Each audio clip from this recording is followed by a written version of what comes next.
जय हिंद दोस्तों। English for all YouTube channel में आप सभी का वेलकम है। आज हम पढ़ेंगे द बेंगल सेलर्स और इस पोयम को लिखा है सरोजनी नायडू ने। दोस्तों, इस पोयम में बैंगल्स की इम्पोर्टेंस को बताया गया है। बैंगल्स कहते हैं चूड़ियों को।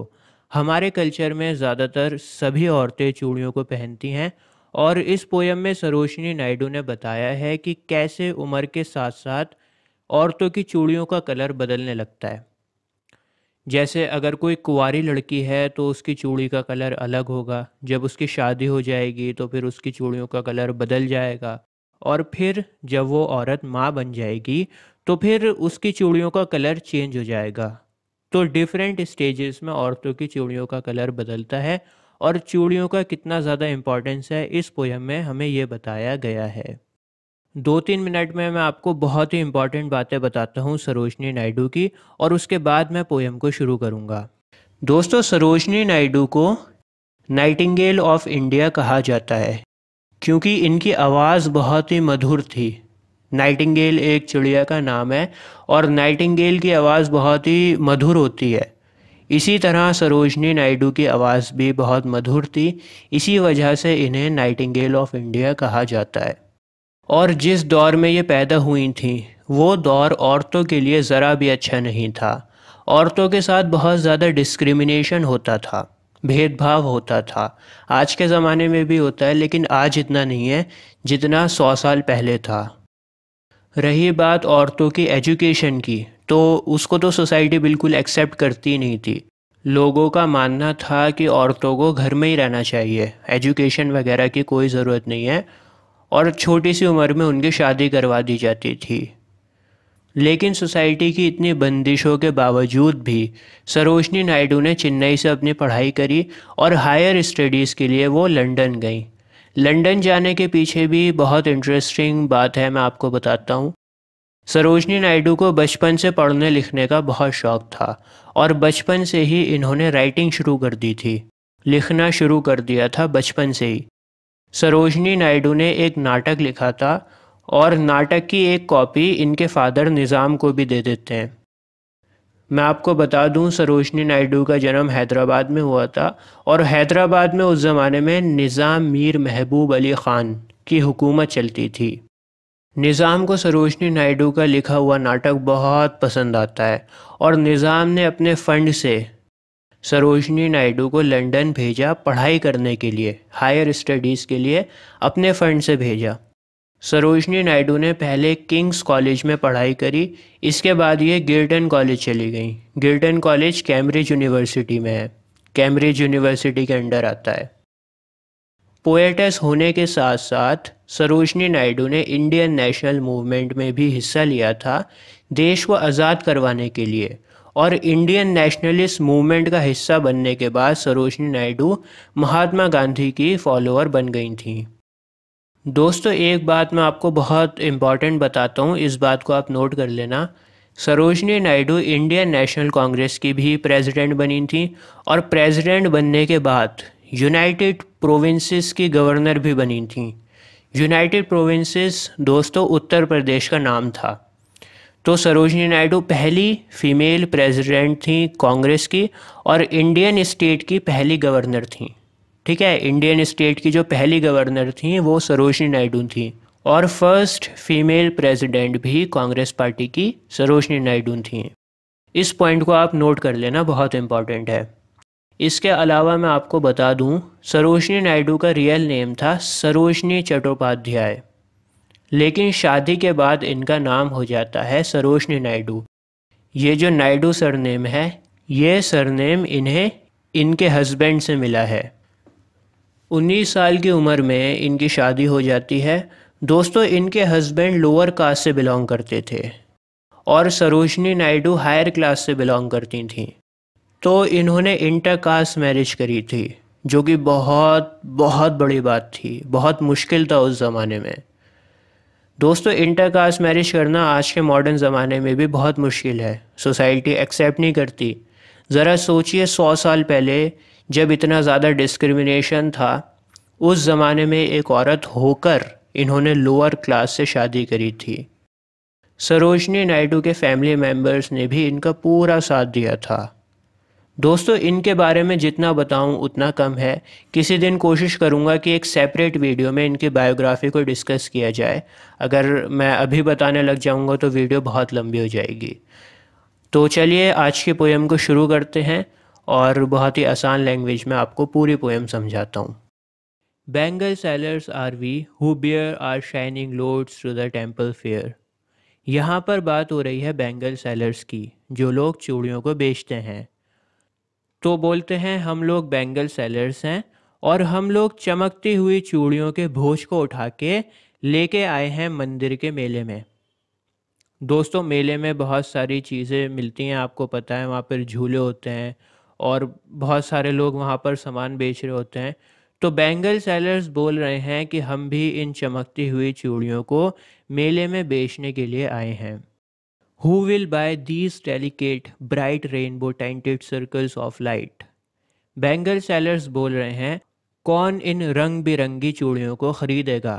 जिस तरह से रेनबो रंग बिरंगा होता है, उसमें बहुत सारे कलर्स होते हैं, उसी तरह ये चूड़ियाँ भी चमकीली हैं और रंग बिरंगी हैं, अलग अलग कलर्स की हैं। Lustrous tokens of radiant lives. Lustrous का मतलब होता है लुभाने वाला, जो चीज़ आपको लुभाती है। जैसे फॉर एग्ज़ाम्पल एक छोटा जब बच्चा होता है तो वो बाज़ार में खिलौने देख के उसका दिल करता है उन खिलौनों को ख़रीदने का। जो खिलौने होते हैं छोटे बच्चे को लुभाते हैं। हम लड़कों को बाइक्स और कार्स बहुत ज़्यादा लुभाती हैं, इसी तरह औरतों को चूड़ियाँ बहुत ज़्यादा पसंद होती हैं। ठीक है, तो यहाँ पर चूड़ियाँ औरतों को लुभाती हैं, उनके लिए वो लस्ट्रस हैं।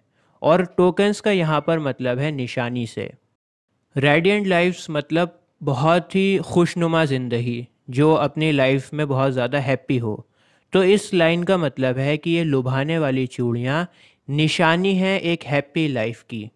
मतलब अगर आपने चूड़ियाँ पहन रखी हैं, इट मीन्स आप खुश हो लाइफ में। ये दिखाता है कि आप अपनी ज़िंदगी में खुश हो। जाहिर है अगर कोई औरत बहुत उदास है तो फिर वो अपने आप को सजाएगी नहीं, या फिर अगर कोई विडो है, डाइवोर्सी है, तो वो चूड़ियाँ नहीं पहनेगी अपने हाथ में। तो इस लाइन का यही मतलब है कि ये लुभाने वाली चूड़ियाँ रेडिएंट लाइफ्स की निशानी है। ये दिखाती हैं कि आप एक खुशनुमा ज़िंदगी गुजार रहे हो। For happy daughters and happy wives. ये चूड़ियाँ हैप्पी डॉटर्स के लिए हैं और हैप्पी वाइफ्स के लिए हैं। Some are made for a maiden's wrist silver and blue as the mountain mist. Sarojini Naidu कहती हैं कि कुछ चूड़ियाँ तो कुंवारी लड़कियों के लिए सूटेबल होती हैं। मेडन्स रिस्ट मतलब कुंवारी लड़की की कलाई, और कुंवारी लड़की अनमैरिड गर्ल जो होती है वो सिल्वर और ब्लू कलर की चूड़ियों को पहनती है। जिस तरह का माउंटेन मिस्ट का कलर होता है, ब्लू कलर का उसका कलर होता है, उसी कलर की ये लोग चूड़ियाँ पहनती हैं। अनमैरिड गर्ल अपने हाथों में ब्लू और सिल्वर कलर की चूड़ियों को पहनती है। Some are flush like the buds that dream on the tranquil brow of a woodland stream. Buds कहते हैं फूल की कलियों को। तो कलियों से मतलब है कि जब लड़कियां एकदम कुंवारी होती हैं, जवान होती हैं, यंग होती हैं, तो अनमैरिड लड़कियों को सिल्वर, ब्लू और ग्रीन कलर की चूड़ियाँ अच्छी लगती हैं। Some are aglow with the bloom that cleaves to the limpid glory of newborn leaves. और जिस तरह से जो नए पत्ते का ग्लो होता है, जब आप कोई न्यू लीफ को देखोगे, नए पत्ते को देखोगे, तो उसमें एक चमक होती है। वो चमक हमें इन चूड़ियों में देखने को मिलती है। तो दोस्तों दूसरे वाले स्ट्रैंजा में बात की गई है यूथ की। जब एक लड़की जवान होती है, उसके बारे में इन्होंने बात करी है। आइए तीसरे स्ट्रैंजा को देखते हैं। दोस्तों तीसरे स्टैंजा में मैरिड वीमेन को रिप्रेजेंट किया गया है। जो एक नई नवेली दुल्हन होती है, उसकी अभी अभी शादी हुई है, उसकी बात यहाँ पर हो रही है। सरोजनी नायडू कहती हैं some are like fields of sunlit corn meet for a bride on her bridal morn. कुछ चूड़ियों का रंग ऐसा होता है जैसे मानो मक्के का खेत। कॉर्नफील्ड्स कुछ इस तरह की होती हैं, और जब इसके ऊपर सूरज की रोशनी पड़ती है ना, जब सूरज की किरणें इसके ऊपर पड़ती हैं, तो ये बहुत ज़्यादा चमकने लगती है और ये पीले कलर की हो जाती है। पीले रंग इसमें चमकता है। तो ये पीले रंग की चूड़ियाँ नई नवेली दुल्हन की पहली सुबह के लिए हैं। मॉर्न का मतलब है मॉर्निंग। मॉर्निंग को यहाँ पर शॉर्ट फॉर्म में लिख रखा है ताकि उसका जो पोयम का रिदम है वो बिगड़े ना। कॉन मॉन मॉन कॉन, इस वजह से इसको शॉर्ट में लिखा है। तो कहने का ये मतलब है कि ये पीले रंग की चूड़ियाँ नई नवेली दुल्हन के लिए है, उसकी पहली सुबह के लिए है। Some like the flame of her marriage fire और rich with the hue of her heart's desire. दोस्तों, एक नई नवेली दुल्हन की जब शादी होती है तो उसमें बहुत सी डिज़ायर्स होती हैं, विशेस होती हैं। उसके अंदर एक फ़ायर होती है, एक्साइटमेंट होती है। उसकी नई ज़िंदगी की शुरुआत होने जा रही होती है। तो उसकी शादी में जो आग होती है उस कलर की चूड़ियाँ उसने पहनी हैं।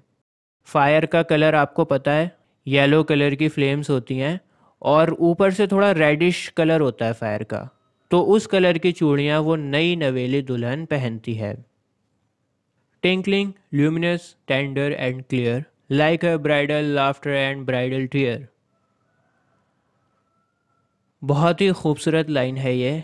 जब एक लड़की की शादी होती है तो उसमें एक्साइटमेंट तो होती है, लेकिन साथ में उसे दुख भी बहुत ज़्यादा होता है। दुख इस बात का होता है कि वो अपने माँ बाप, अपने भाई बहन, अपने घर को छोड़कर किसी नए घर में जा रही होती है।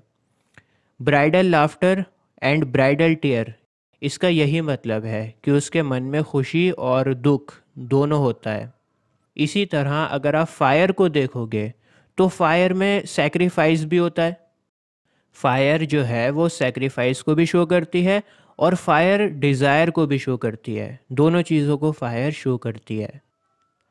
दोस्तों, लास्ट स्ट्रेंजा उस औरत के लिए है जिसकी उम्र थोड़ी बड़ी हो गई है और वो एक्सपीरियंस्ड हो चुकी है। उसने अपनी ज़िंदगी के आधे रास्ते को पार कर लिया है। आज ये मुर्गा बहुत बोल रहा है, ठीक है, इसको इग्नोर करना। Some are purple and gold flecked grey for she who has journeyed through life midway. जिस औरत ने अपनी आधी लाइफ को जी लिया हो वो औरत पर्पल और गोल्डन कलर की चूड़ियों को पहनेगी। ठीक है, यहाँ पर कौन से कलर की बात हो रही है? पर्पल और golden colour. Whose hands have cherished, whose love has blessed, and cradled fair sons on her faithful breast. और जिस औरत ने अपने बच्चे को पाल पोस कर बड़ा कर लिया हो अपने फेथफुल ब्रेस्ट पर। फेथफुल ब्रेस्ट से यहाँ पर मतलब है कि वो औरत अपने हस्बैंड से लॉयल हो। इनका जो हस्बैंड और वाइफ का रिश्ता हो वो बिल्कुल प्योर हो, उसमें अडल्ट्रेशन ना हो। फेयर सन्स का भी यहाँ पर यही मतलब है कि उनकी जो औरत है वो एकदम लॉयल हो और उनका हस्बैंड और वाइफ का रिलेशन एकदम प्योर हो। And serves her house hold in fruitful pride, और उस औरत ने अपने घर को बहुत अच्छे से संभाल कर रखा हो और उस घर की इज्जत को बचा के रखा हो। घर की औरतें घर की इज्जत मानी जाती हैं हमारे कल्चर में। तो उसने अपने घर की प्राइड को संभाल के रखा हो, बहुत अच्छे से अपने घर को संभाल के रखा हो। And worships the gods at her husband side, और वो औरत अपने हस्बैंड के साथ में पूजा करती हो, उसके साथ में खड़े होकर पूजा करती हो, वर्शिप करती हो गॉड की। तो लास्ट स्ट्रेंजा में एक बहुत ही अच्छी औरत की बात हो रही है जिसने अपने बच्चे को पाल पोस कर बड़ा किया हो, अपने हस्बैंड से लॉयल हो और उसने अपने घर को बहुत अच्छे से संभाल के रखा हो। तो ऐसी औरतें पर्पल और गोल्डन कलर की चूड़ियों को पहनती हैं। दोस्तों, इस पूरी पोयम में सरोजिनी नायडू ने एक औरत की लाइफ की 3 स्टेजेस को बताया है। फर्स्ट स्टेज है जब वो कुंवारी होती है, सेकंड स्टेज है जब उसकी नई नई शादी होती है, और तीसरी स्टेज वो है जब वो मिडल एज्ड हो जाती है। और ज़िंदगी की बदलती स्टेजेस के साथ साथ उस औरत की चूड़ियाँ किस तरह से बदलती हैं उसके बारे में बताया है। सरोजिनी नायडू की एक और पोयम मुझे याद आ रही है, इंडियन वेवर्स। ये पोयम भी बिल्कुल इसी तरह है जो हमने अभी पढ़ी है, the Bengal sellers. Indian weavers भी इसी तरह ही है।